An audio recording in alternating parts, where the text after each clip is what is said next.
The checkout line at Hartwell's grocery store had never been this quiet. Not once in its 12 years of business. Not during the big snowstorm of 2019 when people were panic buying bread and milk. Not during the time a little boy knocked over an entire display of glass pickle jars. Not even during the argument between Mrs. Patterson and the store manager about a coupon that had expired by one single day. But today, the whole store went silent. Every shopping cart stopped rolling. Every conversation died mid-sentence. Even the toddler in aisle 4, who had been screaming for candy for the past 10 minutes, suddenly went completely quiet, as if the air itself told him to hush. And at the center of it all was a young woman named Maya Chen. She was 23 years old. She wore a green Hartwell's apron that was slightly too big for her small frame. Her dark hair was pulled back into a messy bun because she'd been at the register since 6 in the morning, and it was now almost 4 in the afternoon.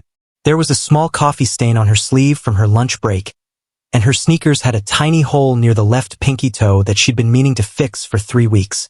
She was not rich. She was not famous. She was just Maya, a cashier who counted every dollar she earned. But what she had just done, what she had just pulled out of her own wallet and placed on that conveyor belt, it made a man in a $3,000 suit freeze completely still. It made the line of customers behind him lean forward. It made old Mr. Hartwell himself, the store owner, who had seen everything in 62 years of life, slowly walk out from his office in the back, as if he could feel that something extraordinary was happening in his store. Maya's hands were shaking slightly. Her eyes were bright, but not with happiness. With something much more complicated than that. The man in the expensive suit, the one who had forgotten his wallet, was staring at what she had put on the counter. His face had gone completely pale, because what Maya had placed down was not just money. It was something that told everyone in that store, that she knew exactly who he was, and that changed everything. But to understand why that moment was so powerful, we have to go back to the beginning. We have to go back to a Tuesday morning 3 weeks earlier, when Maya Chen almost didn't come to work at all. Where are you watching from?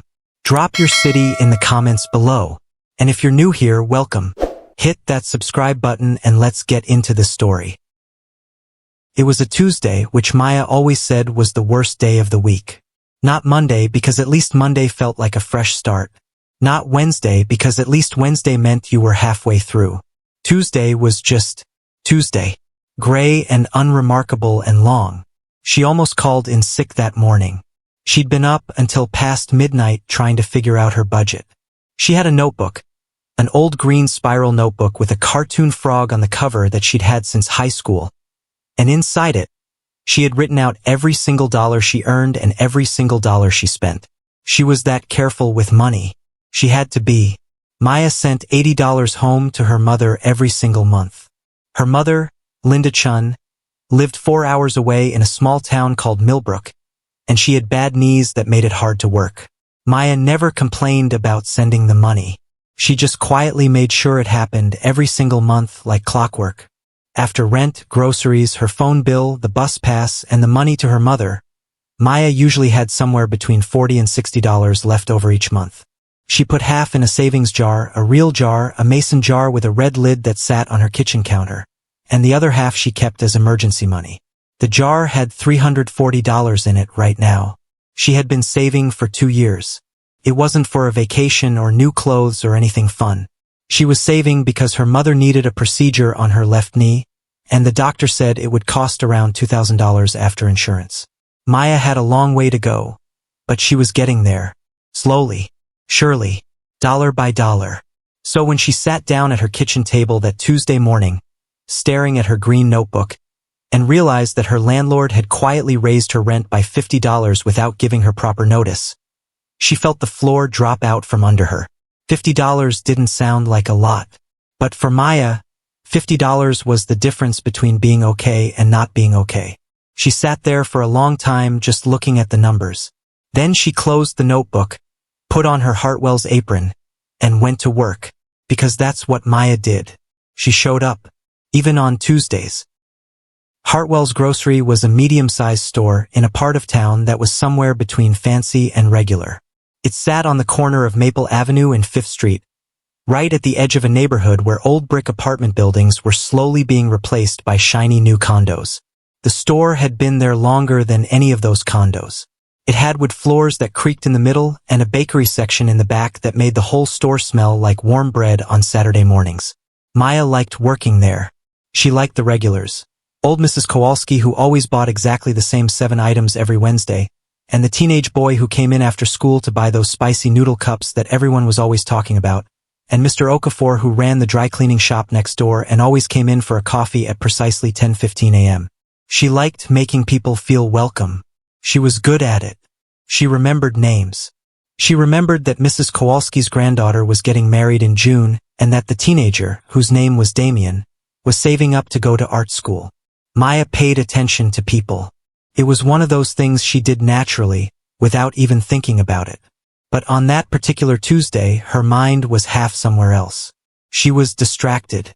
She was thinking about the rent and the knee procedure and the green notebook with the cartoon frog. That was why, at first, she almost didn't notice him.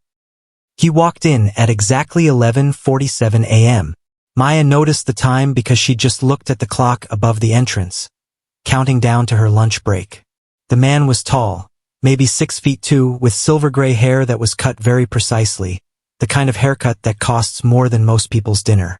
He wore a dark navy suit that fit him like it had been made specifically for his body, because it probably had been. His shoes were polished to a shine. He had a watch on his left wrist that caught the light when he moved. He walked through the store slowly, like someone who wasn't in a hurry, like someone who never had to be in a hurry because the world would simply wait for him. He picked up a few things, a bottle of sparkling water, a small container of pre-cut fruit, a single croissant from the bakery section in a little paper bag. Nothing big, nothing heavy. The cart he grabbed at the entrance was barely being used. The items sat in the corner of it like 3 small islands in a large sea. Maya watched him come toward her register. She had 2 other people ahead of him, a young mother with a full cart and a college-aged girl buying just a salad and a magazine. Maya moved quickly, helping them both, keeping things moving. When the man finally stepped up to her register, he placed his 3 items on the conveyor belt with the relaxed ease of someone who does everything in their own time. "Good morning," Maya said, even though it was technically afternoon. She always said good morning because people liked it.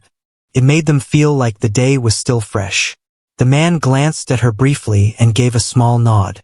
Not unfriendly exactly, but not warm either. The kind of nod that doesn't see you as a whole person so much as a function. Something that exists to do a job. Maya was used to that. She didn't take it personally. She scanned the sparkling water, the fruit cup, the croissant. "That'll be $14.62, she said. The man reached into the inner pocket of his jacket. He felt around. He frowned. He tried the other pocket. The same small frown deepened. He patted the outside of his jacket. He reached into his pants pockets, first one side, then the other. "I apologize," he said. His voice was deep and smooth, the kind of voice that belonged to someone who was used to being listened to. "I seem to have left my wallet in the car." "One moment." He pulled out his phone, intending to use it to pay. He tapped it against the card reader.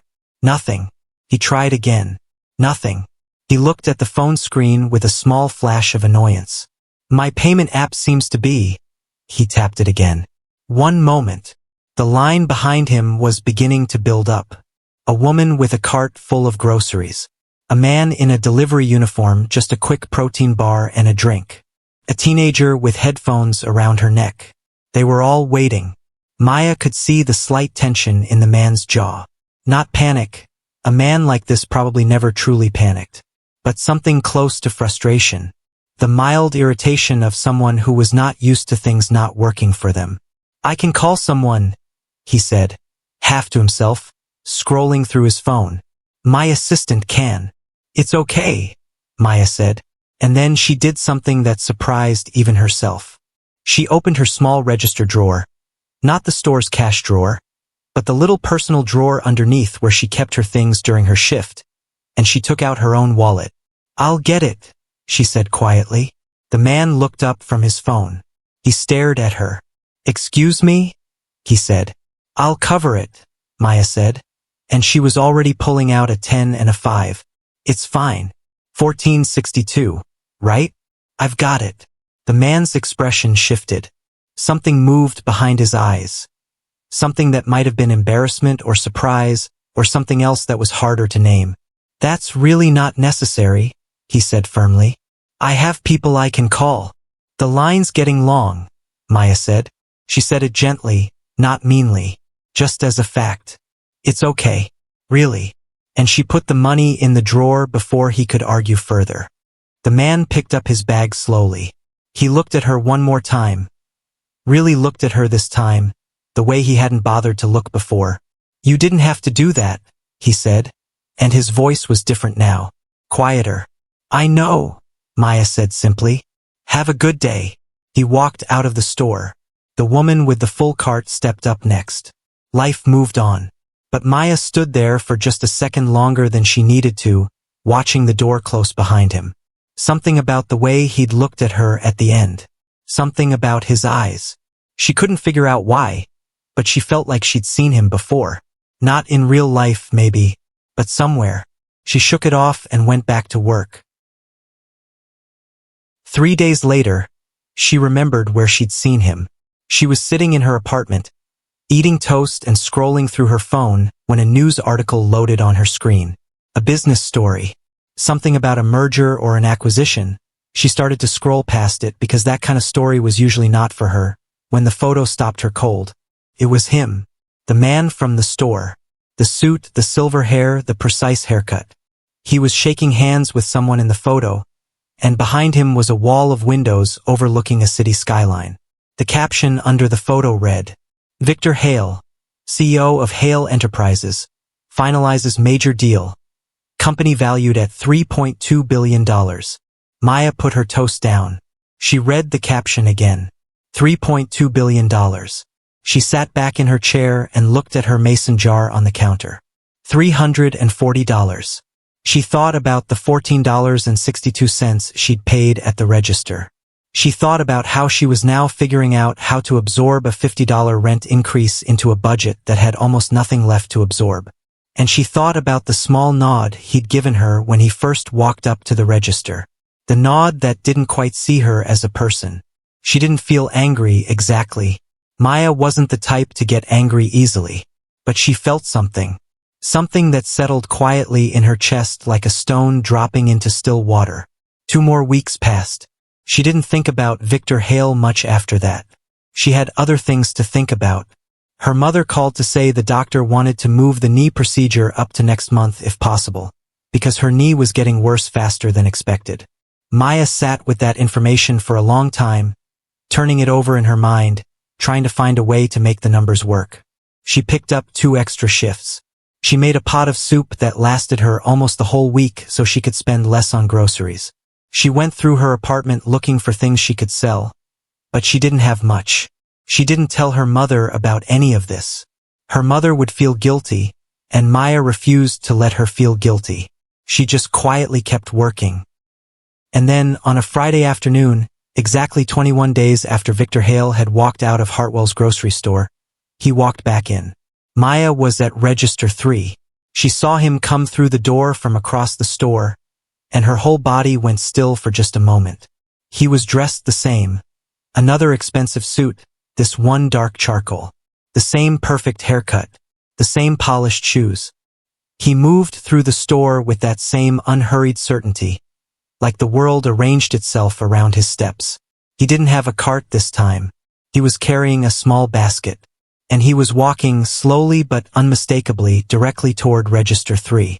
Maya's heart beat a little faster. She told it to calm down. She helped the customer in front of her, a middle-aged man buying a birthday cake, and kept her hands steady and her face neutral. When Victor Hale stepped up to her register, he placed his basket on the conveyor belt and looked at her. "Hello again," he said. Maya looked at the basket. It was full. Not 3 items this time. A full basket: cheese, crackers, wine, bread, a small bunch of flowers, expensive coffee beans, and several other things that all looked very deliberately chosen. She started scanning. "Hi," she said. "Find everything okay?" "Yes," he said. Then, after a pause, I wanted to come back. She kept scanning. Steady. Calm. You didn't have to, she said. I know, he said. And the way he said it, she recognized the echo. Those were her words, from 3 weeks ago. I know. He had remembered them. She got to the end of the basket. She looked at the total. That'll be $87.40, she said. He reached into his jacket and pulled out a wallet. A very slim, very expensive-looking wallet, and took out a credit card without any hesitation. He paid. The transaction went through instantly. Then he reached back into the basket, or rather, he reached beside it, where Maya hadn't noticed there was a second bag sitting on the edge of the conveyor belt. He placed it in front of her. This is for you, he said. Maya looked at the bag. It was a small, clean white shopping bag, handles folded together neatly. I'm not sure I can, she started. Please open it, he said, quietly, not as a command, almost as a request. She glanced around. There was no one directly behind him in line right now. A gap of about 30 seconds before the next customer. She opened the bag. Inside was an envelope. She picked it up. It was sealed, but not heavy. She looked up at him, a question in her eyes. Open it, he said again. She opened the envelope. Inside was a check. She looked at the amount.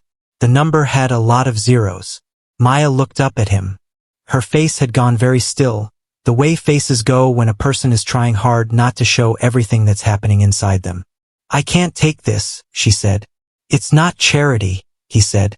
His voice was steady, but there was something in it now. Something that hadn't been there 3 weeks ago. Something that sounded almost like humility. I looked into who you are. I hope that doesn't make you uncomfortable. I just needed to understand. You looked into me? Her voice was calm but precise. He paused. I needed to understand why you did what you did. For a stranger. For someone who didn't even. He stopped. He straightened slightly. I was not kind to you when I walked in. I know that. I'm not going to pretend otherwise. Maya was quiet. She was looking at the check. At the amount.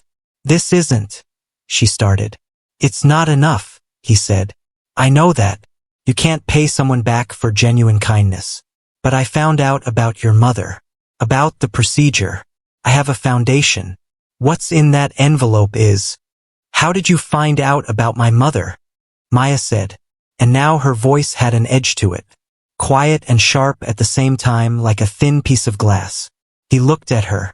I told you. I looked into. You investigated me. The words were careful and deliberate. The silence that fell between them lasted about 4 seconds. It was in those 4 seconds that Maya reached into her apron pocket. And she placed something on the counter between them. It was small. Just a small folded piece of paper. Old and slightly creased. Like it had been folded and unfolded many times. Victor Hale looked down at it. His face went pale. The color drained out of it so completely that the woman who had just stepped up behind him in line actually made a small sound of alarm, wondering if he was about to faint. But he didn't faint. He just stood there, staring at the small piece of paper on the counter, and he looked, for the very first time since Maya had ever seen him, like a man who did not know what to do next. Where did you get that? He whispered. And that was the moment the whole store went silent. Because Maya Chen, cashier at Hartwell's grocery, a 23-year-old woman who counted every dollar she earned and sent 80 of them home to her mother every month and had $340 in a mason jar on her kitchen counter, looked Victor Hale, CEO of a $3 billion company, directly in the eyes and said 6 words that made everyone in that store hold their breath. I think you know who I am. The check was still sitting there on the counter. The piece of paper was still sitting there between them. Victor Hale had not moved, and Maya Chen had not looked away. The piece of paper sat on the counter between them like a small bomb. Nobody in that store moved. The woman who had stepped up behind Victor Hale in line had stopped reaching into her purse. The teenage girl with the headphones had let them slide down around her neck. The delivery man who had been checking his phone looked up without even realizing he'd done it. Even Marcus, the stock boy who was always moving, always carrying something, always humming something under his breath, had gone completely still in the middle of aisle 2, a box of cereal frozen in both hands. Old Mr. Hartwell, the store owner, stood at the edge of the aisle near the back, watching. He'd come out of his office because something in the air had changed. He couldn't explain it, but after 62 years of life and 30 years of running the store, he'd learned to pay attention when the air changed. He was watching Maya now with an expression that was hard to read. A mix of surprise and something that looked almost like pride. Victor Hale had not moved. He was staring at the small folded piece of paper on the counter. His jaw was tight. His eyes were doing something complicated, moving through several different expressions so quickly that they almost canceled each other out, leaving his face strangely blank. But his hands gave him away. They were very slightly clenched at his sides. Controlled, but clenched. Maya kept her eyes on his face. Her own face was calm. It was the kind of calm that isn't the absence of feeling, but rather feeling held so carefully that it doesn't spill. "I think you know who I am," she had said. And now she waited. The whole store waited with her.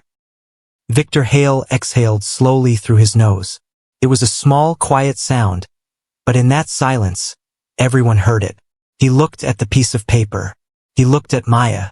He reached out and picked up the paper. Slowly, carefully, the way you'd pick up something fragile, and he unfolded it. He already knew what it said. She could tell by the way his eyes didn't move across the words the way a person's eyes do when they're reading. They just stopped, fixed, like he was looking at something he had memorized a long time ago and tried very hard to forget. "Where did you get this?" he said again. His voice was still low, but it had changed. The smooth confidence was gone. What was underneath it was quieter and rawer and much more real. "My mother kept it," Maya said. "She kept everything." He looked up at her then, really looked at her. And this time it was different from every other time he had looked at her. Not the brief, dismissive glance of someone who sees a cashier rather than a person, and not even the more careful look he'd given her when he came back 3 weeks later. This was the look of someone who is trying to find something in a face they have been half looking for without knowing it for a very long time. "Linda," he said. Not a question. A recognition. "You're Linda's daughter." "Yes," Maya said quietly. Something shifted in his face. Something enormous and quiet, like a glacier moving. Not fast or dramatic, but fundamental. "You didn't know," Maya said. "When you came in the first time. You didn't know who I was."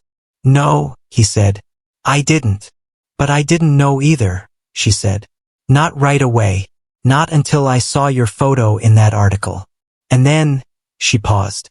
"Then I thought about what my mother had told me. About the man who used to work with my grandfather. About what happened to our family's money. About the letter." Victor Hale looked down at the paper in his hands again. "This letter," he said softly. "Yes." The woman behind him in line had completely forgotten about her groceries. She was listening with her mouth slightly open. So was nearly everyone else. But Maya wasn't looking at them. She kept her eyes on Victor Hale, because this was a conversation that had been waiting to happen for a very long time, and she wasn't going to let it drift. To understand the letter, you have to understand George Chen. George Chen was Maya's grandfather. He had died 11 years ago when Maya was 12 years old, and she still thought about him more days than not. He had been a quiet man with big hands and a very loud laugh that seemed too large for his body, and he had built his small business, a wholesale food supply company called Chen and Family Goods, from absolutely nothing, starting with a single delivery van and a list of local restaurants that agreed to give him a chance. By the time Maya was a little girl, Chen and Family Goods was a real company. Not huge, but real. It supplied over 40 restaurants and grocery stores in the region. It had 7 employees. It had a small office above a print shop on Caraway Street. It was the kind of business that a family builds slowly and carefully over decades, and it was the thing George Chen was most proud of in his life. When Maya was 9 years old, her grandfather took on a business partner. His name was Victor Hale. Victor Hale was younger then, in his early 30s, sharp and ambitious and full of plans. He had approached George Chen with what he called a partnership opportunity, a way to expand Chen and Family Goods significantly, to bring in new contracts, to grow the business into something regional, maybe even national. He had connections. He had ideas. He had energy. George Chen was cautious by nature. He took a long time to make decisions. He prayed about it and talked to his wife about it and thought about it for 3 months before he agreed. He agreed because Victor Hale had seemed, above all else, honest. That was the word George used. Honest. He told Linda that, Maya's mother. He seems like an honest young man. The partnership lasted 18 months. At the end of those 18 months, Chen and family goods was gone. Not slowly faded, gone. The accounts had been restructured, the contracts had been transferred, and through a series of legal maneuvers that George Chen didn't fully understand until it was too late, the company that he had spent 20 years building had been effectively absorbed into what would eventually become the foundation of Hale Enterprises. George Chen never recovered from it. Not financially and not in any other way either. He became quieter. The big laugh that had seemed too large for his body disappeared. He died 4 years later of a heart attack, and everyone who loved him believed, quietly, privately, that what had happened to his company had broken something in him that his body eventually couldn't work around. Linda Chen was left with almost nothing. She moved to Millbrook. Her knees got bad. She worked as long as she could, and she kept the letter. The letter was something Victor Hale had written to George Chen near the end of the partnership, when things were unraveling, when George was beginning to understand what was happening. In the letter, Victor Hale had outlined, in plain and careful language, exactly what he had done and why. He had not written it as a confession exactly. He had written it almost as a business explanation, cold and logical and precise, laying out why the outcome had been inevitable, why George's company had simply been a necessary step in a larger plan. But at the very bottom of the letter, in different handwriting, slightly rushed like it had been added at the last moment, there was one more paragraph. And that paragraph was different from everything above it. It was not cold or logical. It was the words of someone who, in a single unguarded moment, had let the truth come through. I know this is not right. I know what I am doing to you and your family. I have told myself that business requires hard choices and that sentiment cannot be a part of this. But I want you to know that I am aware. And I am sorry. I don't know if that means anything to you. I imagine it doesn't. But I needed to write it. George Chen had never responded to the letter. He had simply kept it, folded inside an old Bible that sat on his bedside table, and when he died, Linda found it there and kept it too. She had never shown it to anyone. She had never tried to use it for anything. She was not a vengeful person. But she had kept it because sometimes you keep things not because you plan to use them, but because they are the truth, and the truth deserves to be kept. When Maya was 21, her mother had shown her the letter. She told her the whole story then, the partnership, the company, what had happened to her grandfather. Maya had read the letter sitting at her mother's kitchen table in Millbrook, and she had felt that same quiet dropping of a stone into still water. She had folded the letter back up and put it in her pocket and taken it home with her, and it had lived in her apron ever since. She couldn't explain why she carried it to work. She just did. Like a stone in her pocket that she needed to feel the weight of. She had not known she was going to place it on the counter today. Not until the moment she did it. Victor Hale was holding the letter. He looked older standing there than he had when he first walked in. Or maybe he just looked more real. The expensive suit and the polished shoes were still there, but they seemed less important now. He was just a man standing in a grocery store, holding a letter he had written over 20 years ago, facing the granddaughter of the man he had hurt. You were going to give me money, Maya said. You came in here with that envelope. A check. Yes, he said. Why? She asked. And the question was genuine. Not angry. Not accusing. She actually wanted to know. He was quiet for a moment. Because I saw you pay for me with your own money. $14. And then my people told me about your situation, and your mother's knee, and he stopped. He seemed to be choosing his words with unusual care. I told myself it was just the right thing to do. A gesture. Making something right. But you didn't know who I was when you came up with that plan, Maya said. No. So you were just going to give money to a random cashier who was kind to you. Yes. And now you know who I am. He nodded slowly. Does that change what you were going to do? She asked. He looked at her for a long time. It changes everything and nothing at the same time, he said quietly. Because whether you're Linda Chen's daughter or a complete stranger, what I did to your family was wrong. And what you did for me 3 weeks ago," he paused. "You paid $14 for a man who had done your family enormous harm. And you didn't even know it. You just did it because the line was long and you didn't want people to wait." He looked like the thought genuinely troubled him. "That's not something I know how to make sense of." Maya looked at him steadily. "I didn't pay for you," she said softly. "I paid because it was the right thing to do in that moment. I didn't know who you were. I just knew that someone needed help and I had the means to help." Victor Hale looked down at the letter in his hands. "I wrote that I was aware," he said. "At the bottom, that I was sorry." "I know," Maya said. "I've read it many times." "I was," he said, "for whatever that's worth now. I was 29 years old and I was desperate and ambitious and I made choices that He exhaled. "There is no good explanation. I've told myself better stories about it over the years. Easier stories. That it was just business. That your grandfather knew what he was getting into. That I was simply better at it than he was." He paused. "None of those stories are true." "No," Maya said quietly. "They're not." The silence that followed was not an empty silence. It was full of 20 years and a man who was gone and a woman with bad knees in Millbrook and a mason jar with $340 and $14.62 paid at a register by a girl who counted every dollar she earned. And then something unexpected happened. Maya reached across the counter. Not to take the letter back. Not to push the check away. She reached across and placed her hand gently over his, the hand that was holding the letter, just for a moment. Just briefly. "My grandfather believed in second chances," she said. "He talked about it all the time. Second chances and starting over. He used to say that nobody is just one thing they did." Victor Hale looked at her hand on his. His eyes were bright with something that a man like him probably almost never allowed himself to show in public. "He sounds like a remarkable man," he said, and his voice was rough at the edges. "He was the best person I've ever known," Maya said simply. She pulled her hand back. She was still calm, still quiet, but something had softened between them. Not resolved, not fixed, but softened. "The money in that envelope," she said. "I'm not going to take it as a gift." He started to say something, but she continued. "But there is something I want." He waited. "My mother needs a knee procedure.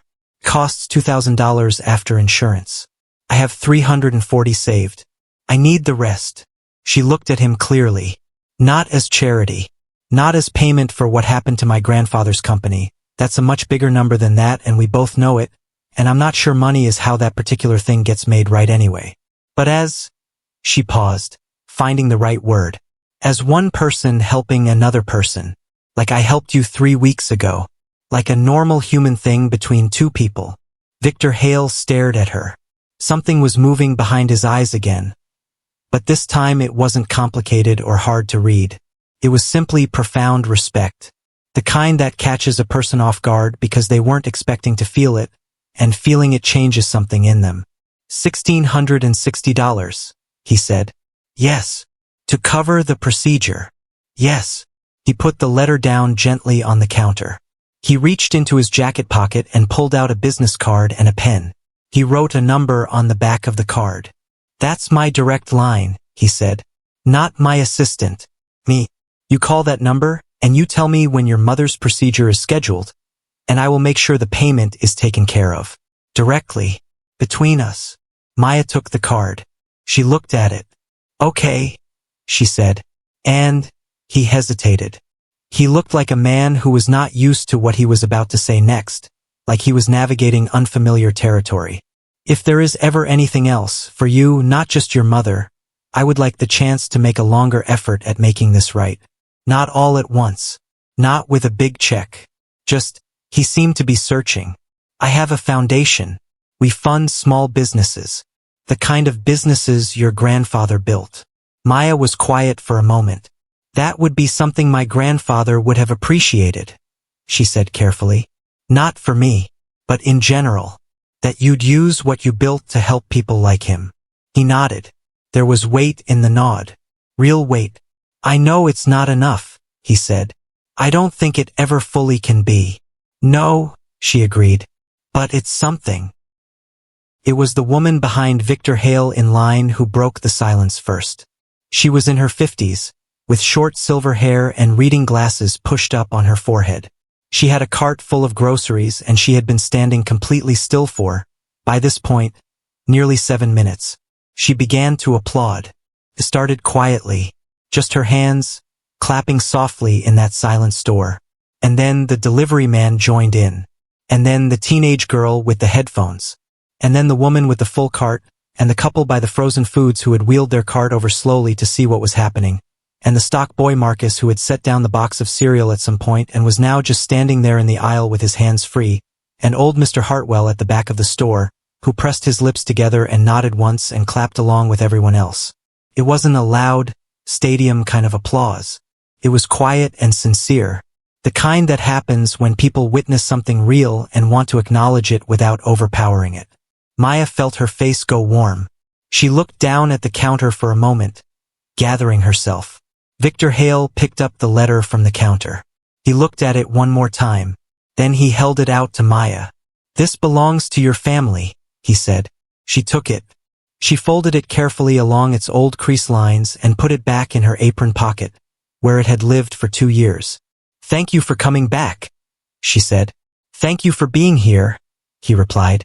And this time, finally, the words landed the way they were meant to. Not dismissive. Not transactional. Like she was a person. A full and complete person who had changed something in him today, and who deserved to be seen. He picked up his grocery bag. He walked toward the door. He stopped just before he reached it, his hand on the door handle, and he turned back. The whole store was still watching. "Your grandfather," he said across the store, loud enough for everyone to hear. And Maya had the feeling he was making it loud on purpose, the way you make something public when you need it to be witnessed. "George Chen. He built something real. I have never forgotten that. I should have said so a long time ago." He pushed open the door. He walked out into the afternoon. Maya stood at her register. The applause had faded. People were going back to their shopping, their conversations, their ordinary Friday afternoon. The line was moving again. Life was resuming. But something had changed. You could feel it in the store. That particular quality of air that comes after something true has happened in a room. Marcus came up beside her on the pretense of picking something up near the register. He was 19 and usually too cool for words, but today he just looked at her with wide, honest eyes. "You okay?" he said quietly. "Yeah," Maya said, and then, because it was true, "Actually, yeah, I really am." She reached into her apron pocket and felt the letter. The old familiar weight of it. She thought about her grandfather, his big laugh and his big hands and the delivery van he'd started with. She thought about her mother in Millbrook, moving carefully on her bad knees, not knowing what had just happened in this grocery store. She thought about the mason jar on her kitchen counter with $340 in it, and how maybe now her mother would get the procedure next month the way the doctor wanted. She thought about $14.62. She thought about how the smallest things, the most ordinary, unremarkable things, can set something in motion that changes everything. She looked up at the next customer in line. A young father with a toddler sitting in the cart seat. The little boy clutching a small box of animal crackers and watching Maya with enormous eyes.